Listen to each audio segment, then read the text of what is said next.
எபிசோட பார்த்த எல்லாருமே இப்போ போயிட்டு ரம்பா டானிக் எங்கெங்க அவைலபிளா இருக்கு அப்படின்னு தானே தேடிட்டு இருக்கீங்க. நானும் தேடி பார்த்தேன். அது எங்கேயுமே வந்து அவைலபிளா இல்ல. சரி, ஓகேங்க. இன்னைக்கு எபிசோட்ல என்ன நடந்துச்சு அப்படின்றத பார்த்துடலாமா? ஸோ எப்பவும் போல நம்ம ஜட்ஜஸ அதே பேட்டர்ன்ல தான் வெல்கம் பண்றாங்க. அதாவது பியூட்டிஃபுல் ரொமான்டிக் கியூட் ஜட்ஜஸ் அப்படின்லாம் சொல்றாங்க. ஸோ ஃபர்ஸ்ட்டு பார்த்தீங்கன்னா வந்து ஹர்ட்டே பண்ணாத கமெண்ட், இவங்க பண்றது எல்லாமே மொமெண்ட் அப்படின்னு சொல்லி நம்ம ரம்பா மேம் வெல்கம் பண்றாங்க. நெக்ஸ்ட் பார்த்தீங்கன்னா டெடிகேஷன் மோட்டிவேஷன் சொல்லி சாண்டி மாஸ்டர், அப்புறம் ட்ரெண்டிங் எண்டிங் அப்படின்லாம் சொல்லி ஸ்ரீதேவி மேம வந்து வெல்கம் பண்றாங்க. ஸோ எனக்கு இந்த பேட்டர்ன்ல வந்து ஜட்ஜஸை வெல்கம் பண்ணி பண்ணி ரொம்ப போர் அடிக்கிற மாதிரி இருக்குது. ஸோ இதை கொஞ்சம் மாற்றி ஏதாவது டிஃப்ரெண்ட்டாக ட்ரை பண்ணாங்கன்னா இன்னும் கொஞ்சம் நல்லா இருக்குமே அப்படின்னு தோணுது. ஏன்னா ஷோவோட ஸ்டார்டிங்கே இதானே. ஸோ நீங்கள் என்ன ஃபீல் பண்ணுறீங்க அப்படின்றத மறக்காமல் கமெண்ட்டில் போட்டுருங்க. இதில் வந்து ரொம்ப முக்கியமான விஷயம், நம்ம சாண்டி மாஸ்டரோட ட்ரெஸ்ஸு பார்த்தீங்கன்னா செம்மையாக இருந்ததுங்க. அதாவது நோ பெயின் நோ கெயின் அப்படின்னு போட்டிருந்தாரு. டோன்ட் வெரி பி சாண்டி அப்படின்னு போட்டிருந்தாரு. அண்ட் பின்னாடி திரும்பி நின்னா டேக் இட் ஈஸி அப்படின்னு இருந்தாரு. ஸோ அவர் ட்ரெஸ்ஸே பார்த்தீங்கன்னா ஒரு வைபாக இருந்தது. இந்த வீக் வந்து என்ன ரவுண்ட் அப்படின்னு கேட்டிங்கன்னா, இப்போ நம்ம சில்வர் ஜோனில் தான் இருக்கோம் இல்லையா. ஸோ இந்த ரவுண்ட் என்ன அப்படின்னு பார்த்தீங்கன்னா ஹூக் ஸ்டெப் ரவுண்டா. ஸோ ஃபர்ஸ்ட் யார் பெர்ஃபார்ம் பண்ண வராங்க அப்படின்னு கேட்டிங்கன்னா ராணி குமாரி அண்ட் அபினவ். ஸோ மாரி படத்துல இருந்து சாங்ஸ் எடுத்து ஆடிட்டு இருக்காங்க. ஸ்டார்டிங் ஜஸ்ட் அப்பதான் ஆரம்பிக்குது. டே ஸ்டார்டிங்லேயே வாவ் ஃபேக்டரா அப்படின்ற மாதிரி ஆரம்பமே பயங்கரமா இருந்தது. ஸோ அபினவ் பார்த்தீங்கன்னா ராணி அப்படி ஒரு கையில வந்து ஃபிளிப் பண்ணுவாரு. அதுக்கப்புறம் சடனா ராணி வந்து ஒரு ஃபிளிப் பண்ணுவாங்க. அதை பார்த்தோன்னே எனக்கு சர்ப்ரைஸ் ஆயிடுச்சு. மேக்ஸிமம் பார்த்தீங்கன்னா பசங்க தான் இந்த மாதிரி ஸ்டன்ஸ் ஃபிளிப்ஸ் அதெல்லாம் பயங்கரமா பண்ணிட்டே இருப்பாங்க. பட் இதுல வந்து ராணி வந்து ஒரு எக்ஸெப்ஷன் அப்படின்னு தான் சொல்லணும். ஸோ இந்த பர்டிகுலர் சாங்ல பார்த்தீங்கன்னா ஒரு ஸ்டண்ட் விடாம எல்லாத்தையும் ராணியுமே பண்ணியிருப்பாங்க. இன்னும் சொல்ல போனா அவங்க நிறைய சோலோ ஸ்டன்ட்ஸுமே பண்ணியிருந்தாங்க. அபினவோட ஷோல்டர் மேல இருந்து ஒரு பேக் ஃபிளிப் ஒன்று அடிப்பாங்க. ஸோ அது வந்து செமையா இருந்தது. அண்ட் ஓவரால் பார்த்தீங்கன்னா இதுல ராணியோட எக்ஸ்பிரஷன்ஸ் எப்பா டே அப்படின்ற மாதிரி வேற லெவல் எக்ஸ்பிரஷன்ஸ் கொடுத்துருப்பாங்க. எனக்கு நிறைய இடத்துல வந்து அபினவ் இருக்கதே நான் மறந்துட்டேன். ஏன்னா அவருமே எக்ஸ்ட்ரானரியா பெர்ஃபார்ம் பண்ணிட்டு இல்லைன்னு சொல்ல, ஓ அபினவ் வேற இருக்கார்ல அப்படின்னு சொல்லிட்டு அப்பப்போ அவரை பார்த்துட்டு திரும்ப பார்த்தீங்கன்னா ராணியை தான் வந்து நான் பார்த்துட்டு இருந்தேன். ஸோ ரெண்டு பேரும் கழுத்துல செயின் போட்டு அதை வச்சு சில மூமெண்ட்ஸ்லாம் வந்து பிளான் பண்ணியிருப்பாங்க. அதில் பார்த்தீங்கன்னா ராணி அவங்களோட செயின் வந்து கலண்டிருக்கும். இருந்தாலும் அவங்க கொஞ்சம் கூட எக்ஸ்பிரஷனை கூட சேஞ்ச் பண்ணாமல் செமையா அந்த சுச்சுவேஷனை ஹேண்டில் பண்ணியிருப்பாங்க. அதே மாதிரி அவங்களோட கொரியோகிராஃபர் திரும்ப செயினை கொண்டாந்து அந்த ஒரு பொசிஷனில் வச்சுருவாரு. ஸோ அது ரிப்பீட் ஆகிறப்போ பார்த்தீங்கன்னா கரெக்டாக அவங்க எடுத்து போட்டு அதை வந்து செஞ்சு காட்டிடுவாங்க.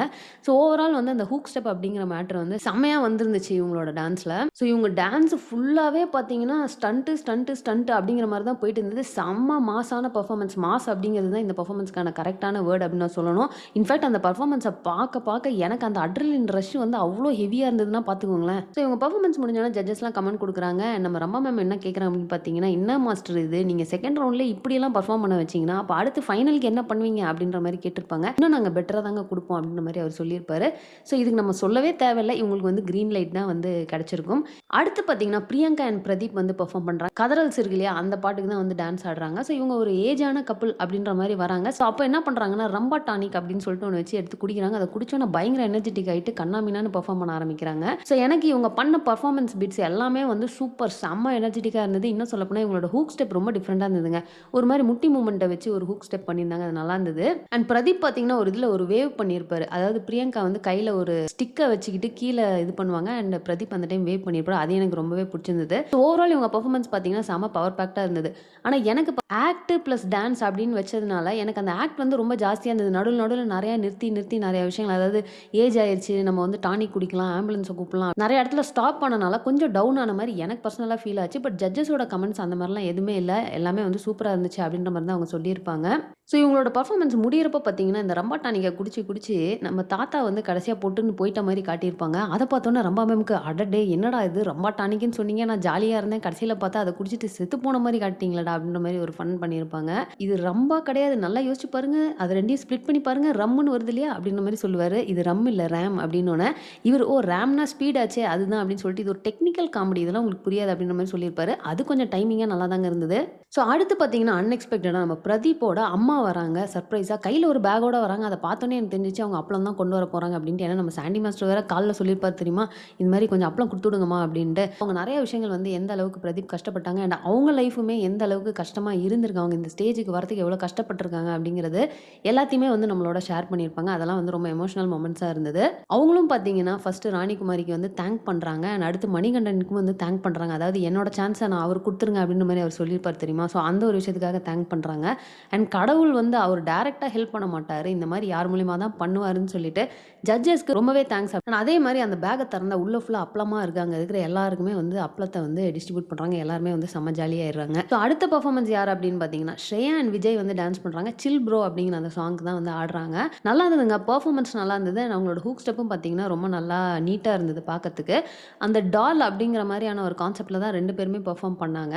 ஸ்ரேயாவோட எனர்ஜி லெவல் வந்து சூப்பராக இருந்தது. பட் எனக்கு இதில் ஏதோ விஜய் வந்து கொஞ்சம் டல்லாக இருந்த மாதிரி ஃபீல் ஆச்சு. ஏன்னா எனக்கு விஜயை வந்து அங்கங்கே நான் நோட்டீஸே பண்ணாத அளவுக்கு தான் இருந்துச்சு பெர்ஃபார்மன்ஸில். அண்ட் இதில் ஸ்ரேயா அவங்களோட ரியாக்ஷன்ஸ் எல்லாமே ரொம்ப டிஃப்ரெண்ட்டாக கொடுத்துருப்பாங்க. அதாவது ஒரு டாலுக்கு எப்படி இருக்குமோ அந்த மாதிரி ஒரு மாதிரி டிஃப்ரெண்ட்டாகவும் இருந்தது, வியர்டாகவும் இருந்தது. ஆனால் பெர்ஃபார்மன்ஸுக்கு வந்து மேட்ச் ஆயிருந்துச்சு, பார்க்கறதுக்கு நல்லா இருந்தது. இதெல்லாம் விட நான் ரொம்ப என்ஜாய் பண்ணது என்ன தெரியுமா? புதுசாக ஒரு கொரியோகிராஃபர் வந்து உட்காந்துருந்தாருங்க. அவர் வந்து இந்த பெர்ஃபார்மன்ஸை பயங்கரமாக என்ஜாய் பண்ணிட்டு இருந்தார். அதாவது அடுத்து இந்த ஸ்டெப்பை பண்ணிருங்க இதை பண்ணுறீங்களா அப்படின்ற மாதிரி உட்காந்த இடத்துல அவர் பெர்ஃபார்ம் பண்ணிட்டு இருந்தார். அது பார்க்கறதுக்கு எனக்கு ரொம்பவே நல்லா இருந்தது. ஸோ அவர் யார் அப்படின்னு பார்த்தீங்கன்னா ராக்ஸி அப்படின்னு சொல்கிறாங்க. ஸோ அவர் தான் வந்து இந்த ஷோவில் எடுத்திருக்க 6வது கொரியோகிராஃபர். ஸோ அவர் பார்த்தீங்கன்னா கிங்ஸ் ஆஃப் டான்ஸில் வந்து டைட்டில் வின்னராம். ஸோ இவங்க வந்து பெர்ஃபார்ம் பண்ணி முடிச்சோன்னா இவங்களுக்கு பார்த்தீங்கன்னா ஃபஸ்ட்டு ரெட் லைட் கொடுத்துட்றாங்க, எல்லாம் ஷாக் ஆகுறாங்க. அப்புறம் பார்த்தீங்கன்னா க்ரீன் லைட் கொடுக்குறாங்க.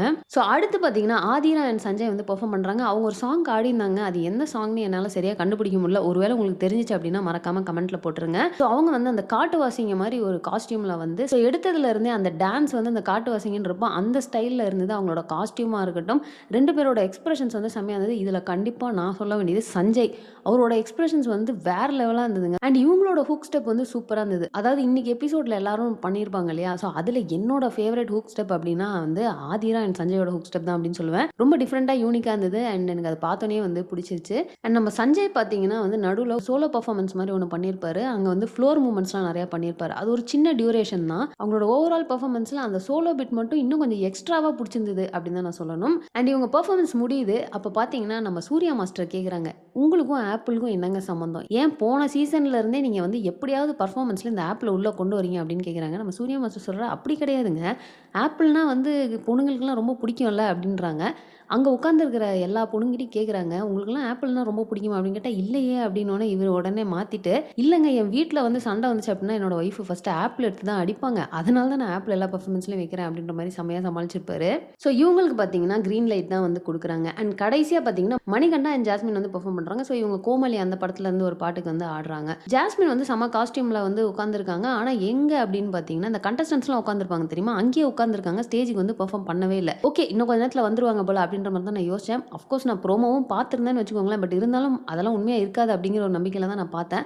பட் என்ன அப்படின்னு பார்த்தீங்கன்னா அவங்க கடைசி வரைக்கும் பெர்ஃபார்ம் பண்ணவே இல்லைங்க. மணிகண்டா தனியாக தான் ஆடியிருப்பார். அவர் தனியாக ஆடி இருந்தாலுமே அந்த பிட்டு வந்து சூப்பராக இருந்தது. அண்ட் அதில் நிறையா வந்து டைலாக்ஸ் இருக்கும். அவரும் கொரியோகிராஃபரும் நிறைய இன்ட்ராக்ட் பண்ணிக்கிற மாதிரியான டைலாக்ஸ் இருக்கும். அதாவது ஜாஸ்மின் இல்லையே அப்படின்றத வந்து அவங்க கன்வே பண்ணிகிட்டே இருப்பாங்க. ஸோ அதுக்கு பதிலாக நடுவில் நிறைய பொம்மைங்கள்லாம் வச்சுருப்பாங்க. ஒரு பொம்மைக்கும் ஜாஸ்மின் பேர் எழுதி இவர் நடுவில் அதெல்லாம் எடுத்து தூக்கி போடுவார். ஸோ அதெல்லாம் வந்து நல்லா இருந்தது, ஃபன்னாக. ஓவரால் அந்த பர்ஃபார்மன்ஸ் வந்து சூப்பராக என்ஜாயபிளாக இருந்தது. பட் என்னதான் இருந்தாலும் எண்ட் ஆஃப் த டே இது வந்து ஜோடி அப்படிங்கிறனால ஜட்ஜஸ் என்ன சொல்லிடுறாங்க அப்படின்னு பார்த்தீங்கன்னா, இதை நாங்கள் வந்து டிஸ்குவாலிஃபை பண்ணி தாங்க ஆகணும், எங்களால் அக்செப்ட் பண்ண முடியாது, வி ஆர் ரியலி சாரி அப்படின்ற மாதிரி சொல்லிடுறாங்க.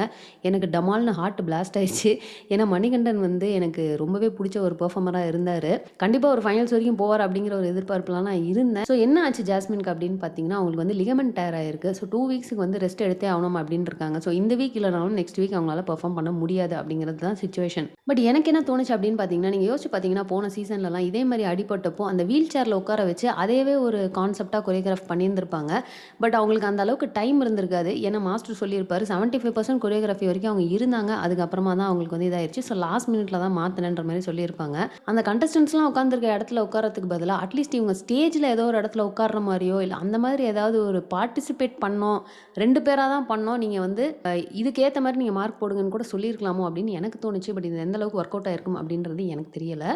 ஸோ ஜட்ஜஸ்லாம் என்ன சொல்கிறாங்க அப்படின்னு பார்த்தீங்கன்னா, இந்த சில்வர் ஜோன் முடிஞ்சதுக்கு அப்புறமா கோல்டு ஜோன் அப்படின்னு ஒன்று வருங்க. அதுக்கு நடுவில் வைல்ட் கார்டு இருக்குது. ஸோ அந்த வைல்ட் கார்டில் கண்டிப்பாக நீங்கள் வந்து ட்ரை பண்ணி உள்ளே வாங்க அப்படின்ற மாதிரி பாசிட்டிவாக சொல்லி அவங்கள வெளியே அனுப்புகிறாங்க.